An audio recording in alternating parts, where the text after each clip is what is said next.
captains of the households, moving their men about this battlefield as if a game of chess. Each contingent with its own strengths. You see there archers loosing arrows. Of course, the longbow, English longbow, has gone down in history as one of the most formidable weapons on a battlefield on account of the Battle of Agincourt so many years ago. But for almost 30 years, the battles of the Wars of the Roses have reigned, interrupting the peace of the country with skirmishes, battles and conflict. Some of these men have known nothing but conflict throughout their entire lives. You see there a detachment has been sent forward from the Tudor lines to try and engage and encourage Richard's men to break their formations, make their way down from their high ground. Richard's position, of course, has to be static on account of the position of his own guns.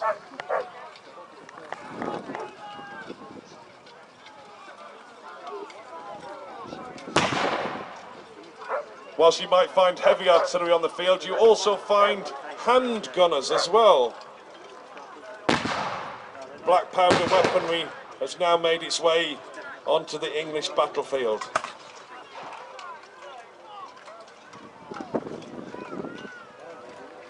A mixture there of bills, staff weapons, glaives, as well as the traditional weapons of swords, all being used hand to hand.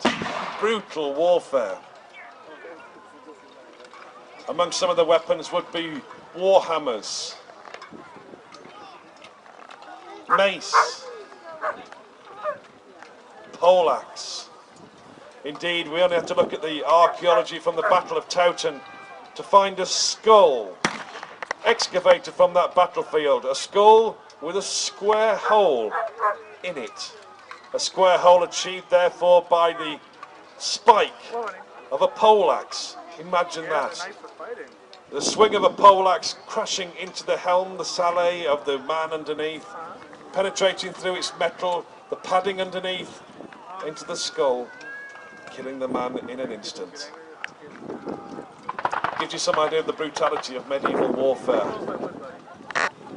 Henry keeping back.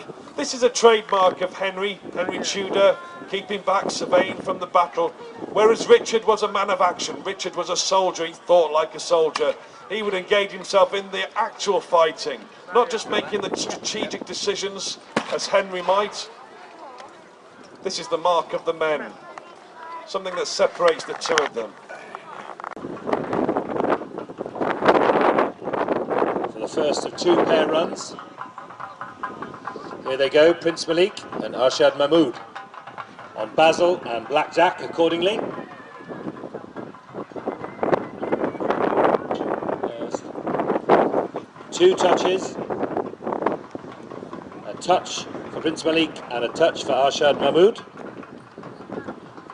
As Gulzar Khan comes now down towards Guru Abbas to join him for their first run as a pair. Now, there's a different method of scoring used in Pakistan, and in actual fact involves the ability to throw the peg off the end of the lance after it's been carried, and additional scoring is given for how far that peg may go, the maximum being 45 yards. But also in tent pegging, there's often marked out of a number of marks given for speed and accuracy as well.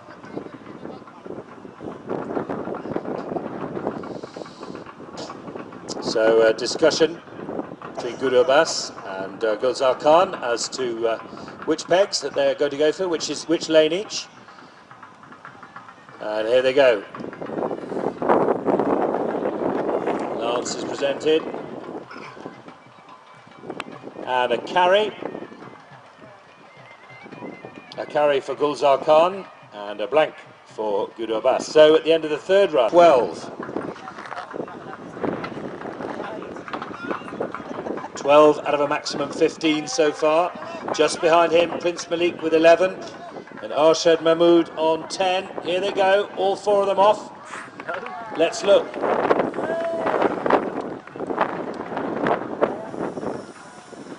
And we look as though we've got a carry for Goudo Abbas. With 3 and...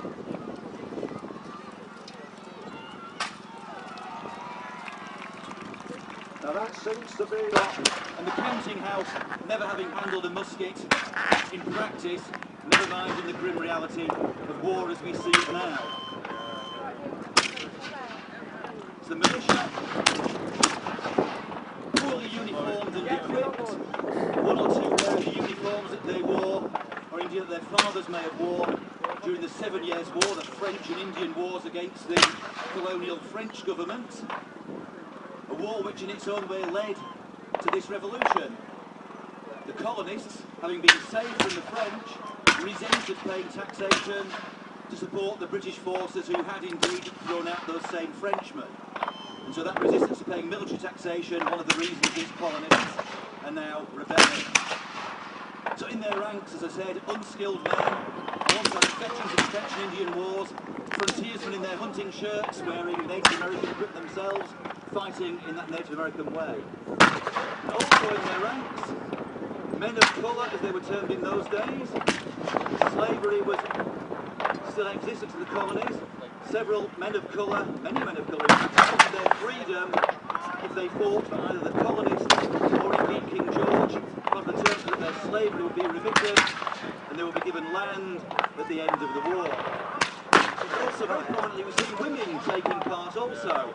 We see a woman wielding the flag and at least one woman in the ranks with a musket. And we see now the heavy infantry moving into the field.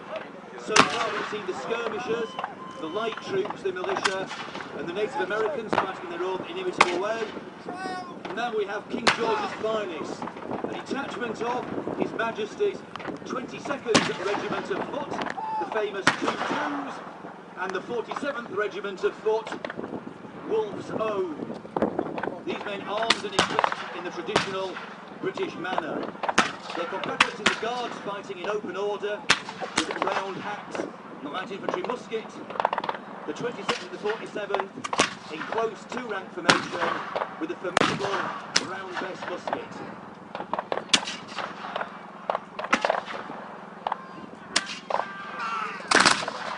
We see now the redcoat volley. Devastating at close range, these men still a little distant. The weapons have its full effect at perhaps 30 to 40 paces. But these men trained to load and fire their brown base muzzle loader in formation 2 to 3 times a minute. They do not aim, unlike their colonial opposition and their light infantry support. These men fire close together to give the effect of a giant shotgun.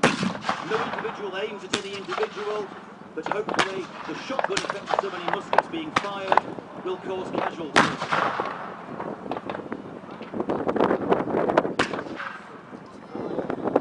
The range closing now. The Queen's Rangers taking command and moving closer. Some of their opponents have rifled weapons, which are more accurate range and a longer range.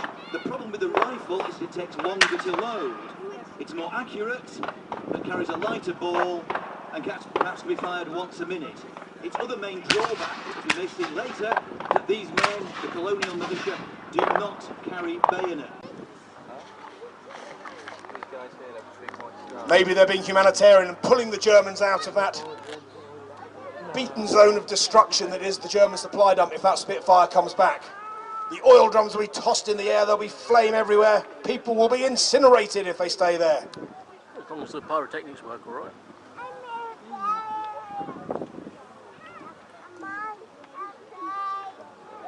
But it certainly turned the tide on the ground. British and American units go forward. There's a white flag amongst the German positions. Ladies and gentlemen, it seems to be an Allied victory here. A round of applause for the Allied forces of the Expeditionary Force under the command of General Eisenhower.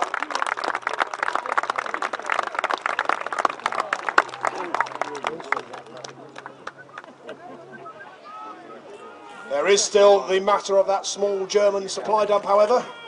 Are the British going to capture it, or are they going to destroy it? It looks like our Brill Cream boy wants to gain some glory and possibly win a DFC, a Distinguished Flying Cross. Here he comes.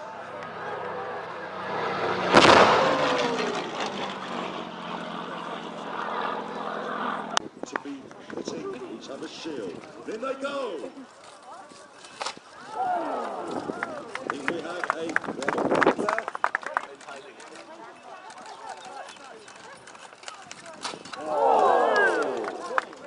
a very good. You're facing the wrong way! Squire making sure that's ready. Both now armed with their lances again. They're telling they come.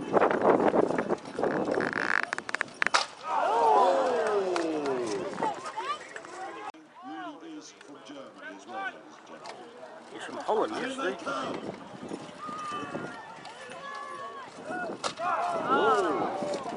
Hit the target. And we're about to see an enormous massed volley. Brace yourself, ladies and gentlemen. No, we're not. I'm not in command of this unit, so what do I know? We're now firing by file. Again, a harassing fire can be maintained. Pairs of riflemen or redcoats. The one in the front rank, the one in the rear rank, operating as a pair and firing together. The fire will ripple down the line.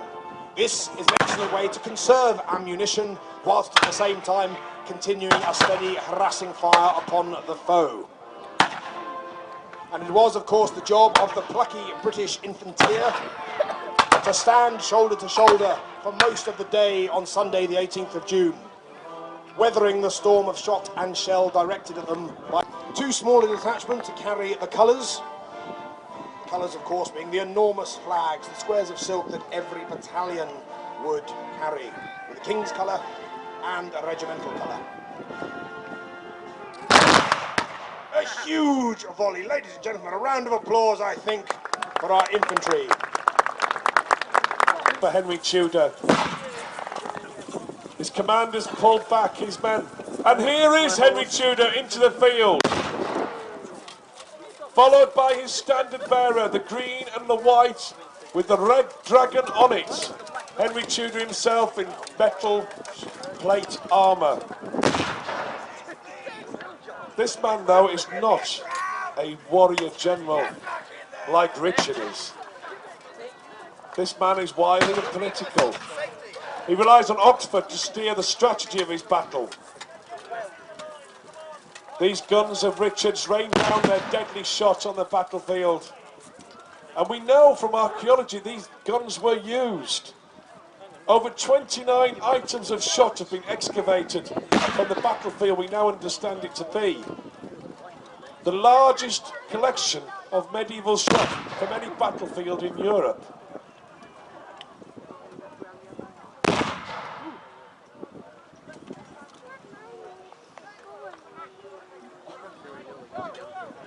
You can see now the households have spread across the battlefield.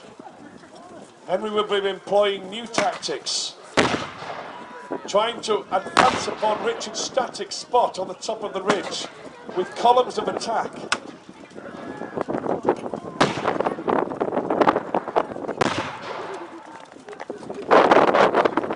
Like all medieval armies, they can seem to be, to the untrained eye, to be nothing more than a rabble. Different households, different liveries, no common uniform. Richard managed to uniform some of his households through donations from the French, showing then the French king had support for this pretender to the throne. And so the Oxfords advance. They advance the Tudor attack up the hill. The archers moving closer. They need to be within 200 to 300 yards to be within range of killing potential. Using the English longbow, so famous for its use at the Battle of Agincourt so many years ago. Others of them are lightly armed, padded linen jackets giving them protection. The men-at-arms more heavily armoured with sheet metal. And you can see them engaging there with bills, nothing more than improvised agricultural weapons. Some of these men drawn from the fields. Nothing more than a simple field tool. Others, of course, have sword, poleaxe. A poleaxe, a particularly deadly weapon. We only have to remember a previous battle in this series of incursions over the last 30 years to look at the archaeology that came from Towton, to see there, found on the field of battle, was a skull with a square hole punched in the side of it. That square hole could only have been achieved by the use of a poleaxe, swung at force, penetrating through the helmet, the padding, and into the skull of that man. A quick death, but a brutal death. And so the artillery opens up again, a crescendo of fire. For the last 30 years, this conflict has Build up his whole oil barrels going up like candles.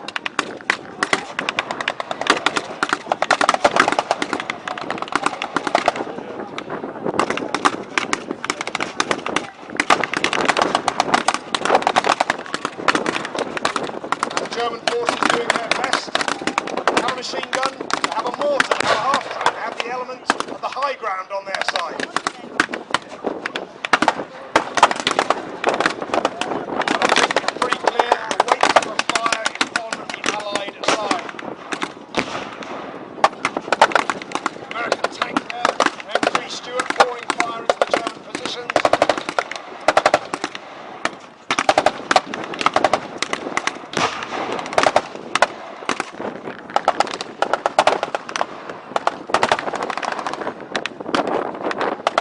Sergeants and officers scurrying back and forwards, directing the fire of their men to the best effect.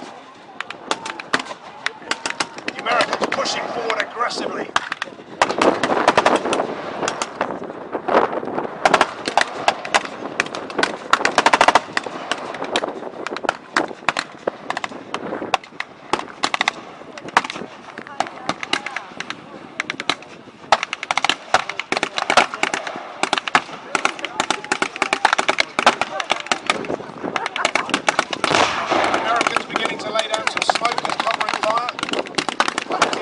Arsenal of weapons deployed, 30 caliber machine guns, 50 caliber machine guns, 40 bazookas. The German fire is still pounding back. They have a mortar, they have a Panzerschreck.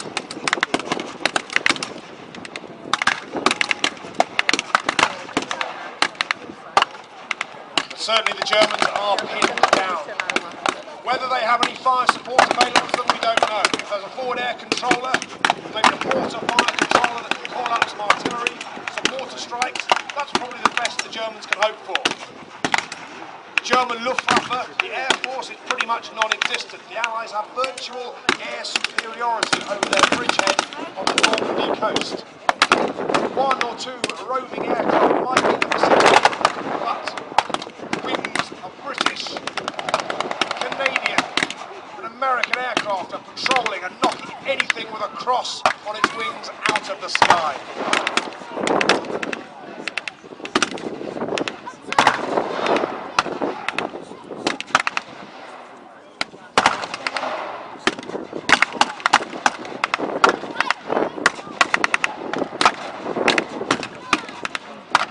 The Americans pushing forward tentatively. These might be somewhat green troops, but as I say, they've got plenty of firepower on their side.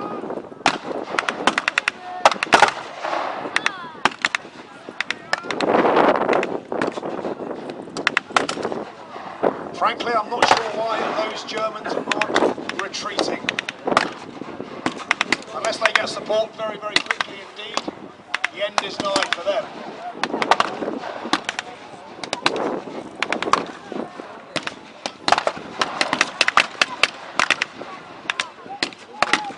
Nevertheless, the Americans have deployed aerial recognition markers, so that any friendly forces in the sky above know who is friend and who is foe. The luminous marker panels on the back of the vehicle, the orange smoke markers to mark the friendly position. And in fact, yep, over to our left or just behind us, I can see an aircraft. Maybe it's a friendly coming in to strafe up the German positions. Hold on, wait. markings on the wings. They're crossing. It's a German Raider, and Messerschmitt has taken out the lead American tank.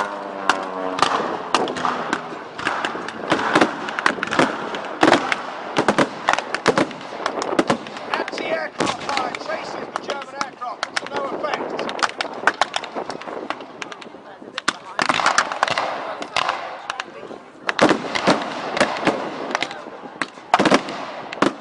The German Raider's going to be coming back. This is too tempting a target. There's no enemy Spitfires, Hurricanes, Mustangs or Typhoons out there. A choice target. Look at this American armour laid out ready for destruction. And the presence of the German aircraft has also brought on more German ground forces. Patrol returning to resupply. Again in the nick of time. This time striking in from an American half-track. Yep, it's brewing up all right, with smoke gushing out of the stricken vehicle.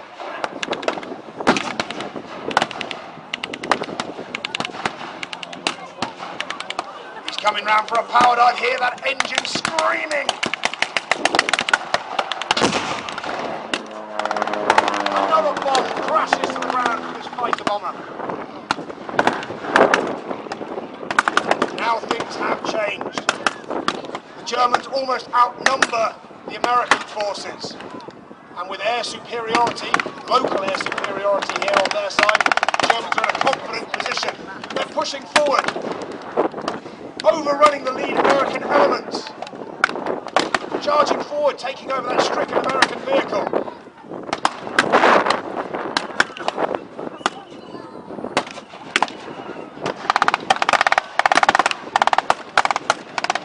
Here comes the Messerschmitt ready for another run. It's a low-level one. This is going to be an accurate one.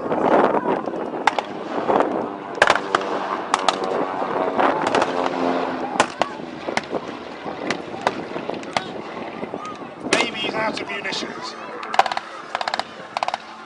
But nevertheless, he still has his cannon and his machine gun fire. What's this? Boys here, the RAF have arrived! Hurrah! Now we'll see what that Messerschmitt pilot's really made of. With a Spitfire on his tail, he's got a taste of his own medicine. The Spit is banking round. And again, all this aerial activity has brought on more forces. British forces have come to save the day on the ground as well. A cheer for the Brits. Here they come. The Tommies are in the fight as well. They'll stiffen the scan control. The Americans are now reluctant to go forward, but with a stiffening of British Tommies will bring the fight to the Germans. If only the Spitfire can drive off the Messerschmitt. Let us see. Seasoned British infantry, veterans of the war in Italy, the war in North Africa. More and more British soldiers pouring onto the field.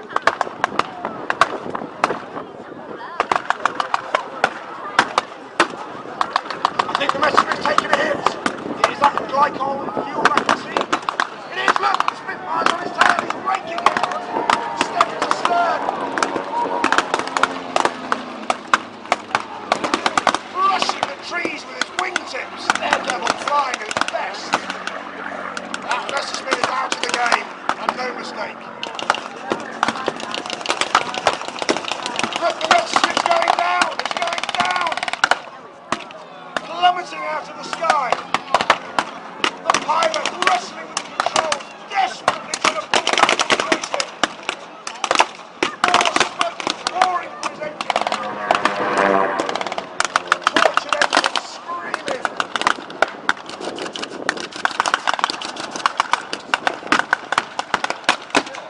And now the fight is being pushed forward. With the steady hand of the British at the tiller, I think this attack can go forward. And I do believe our Spitfire is banking round for a ground attack of his own. He's ready with Browning machine guns, ready to strafe. Yes, he's coming in low. He's lining up on the German half-track. The fuel gun beyond. In she comes. Listen to the roar of that Rolls-Royce Berlin engine. mighty hit on that fuel dump. And it's still there. She's going to come round for another attack.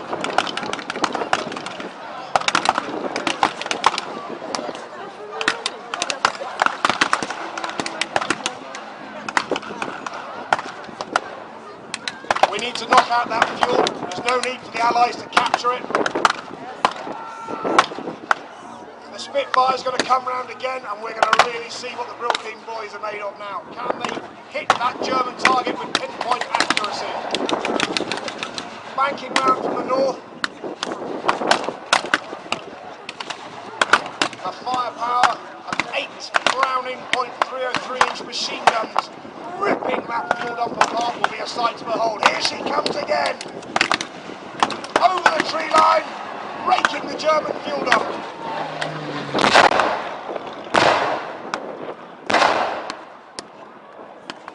Good Lord, I felt the heat of that. The percussion wave went right through me. The German defences are in disarray. Wreckage burning everywhere, smouldering bits of command posts, radios and equipment all over the place. And with a final burst of fire, the Brits go forward.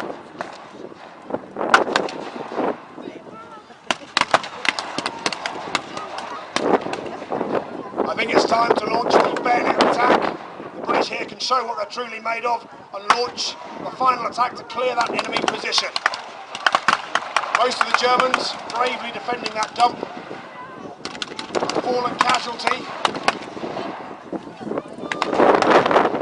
Yep, there the British sergeant is urging his men on to clear the final position. There they go, they're going in. Sten's firing from the hip. A cheer for the boys as in they go.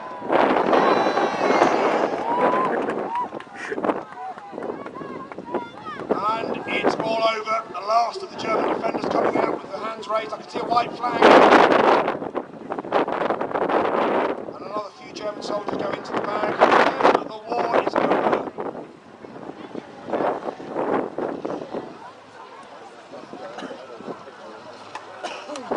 Well, ladies and gentlemen, another small corner of a foreign field has been liberated. Another small step has been taken on the road to Berlin and the final defeat of Hitler's empire. Ladies and gentlemen, a round of applause please for the Eagles over Normandy.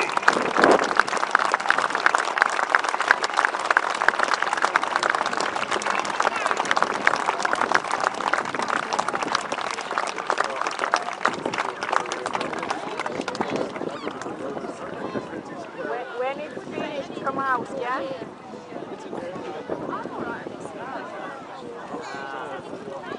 Oh, let me do it.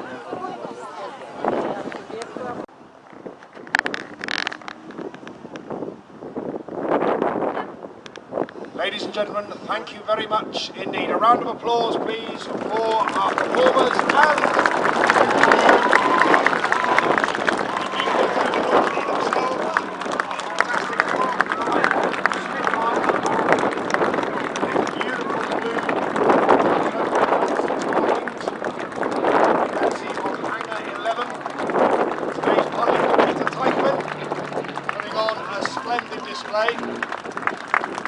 alongside his erstwhile German counterpart, Alex Smee, the ME-108 flying display team.